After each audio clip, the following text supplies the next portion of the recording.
বৃন্দ, এই বিশ্ববিদ্যালয়ের পরিবারবর্গের পক্ষে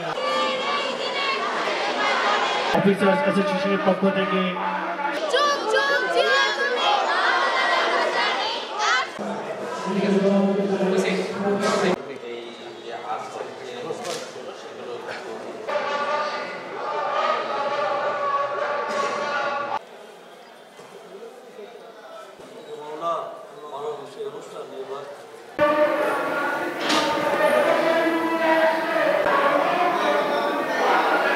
তম মৃত্যু দিবস আজকে আপনারা জানেন এখানে লোকালি অনেক সময় ওফাত দিবস বলে।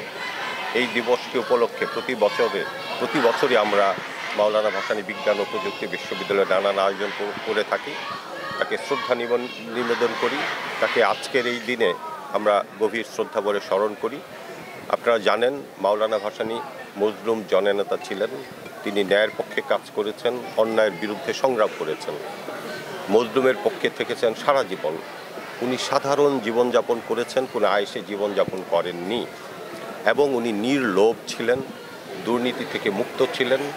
তার যে গুণাবলী আমরা চাই, তার এই ধরনের গুণাবলী আমাদের নতুন প্রজন্ম গ্রহণ করুক, নতুন প্রজন্ম অনুপ্রাণিত হোক। নতুন প্রজন্মকে অনুপ্রাণিত করার জন্য এই দিবসকে কেন্দ্র করে আমরা মাওলানা ভাসানীর উপরে সেমিনার আয়োজন করে থাকি। আমরা বাচ্চাদের চিত্রাঙ্কন প্রতিযোগিতা, রচনা প্রতিযোগিতা, হিফজুল কোরআন যে প্রতিযোগিতা, ওয়াজ মাহফিল, নানান ধরনের অনুষ্ঠান করে থাকি। ইন এডিশন টু দ্যাট আপনারা জানেন এটা টাঙ্গাইলে তার স্মরণে একটা মেলার আয়োজন করে থাকে, যেখানে লোকাল সংস্কৃতি এবং আশেপাশের যে সাংস্কৃতিক পণ্য এগুলি বিক্রি হয়, একটা মিলন মেলা হয়। তাকে ভক্তরা নানান জায়গা থেকে আসেন, দেশ বিদেশ থেকে আসেন, তাকে শ্রদ্ধা জানান। এই ঐতিহ্য অনেকদিন যাবৎ চলে আসছে, আমরা এটা মেনটেন করছি। আমাদের মূল উদ্দেশ্য হচ্ছে মাওলানা ভাসানীর যে চেতনা, ন্যায়নিষ্ঠতা, সততা, এটা প্রচার করা, যেন আমাদের নতুন প্রজন্ম এটাকে ধারণ করে দেশের দুর্নীতি কমে, দেশের প্রতি ভালোবাসা বাড়ে, সংগ্রামী চেতনা থাকে, অন্যায়ের বিরুদ্ধে তারা যেন সবসময় সোচ্চার থাকে। আমাদের উদ্দেশ্য সেটাই।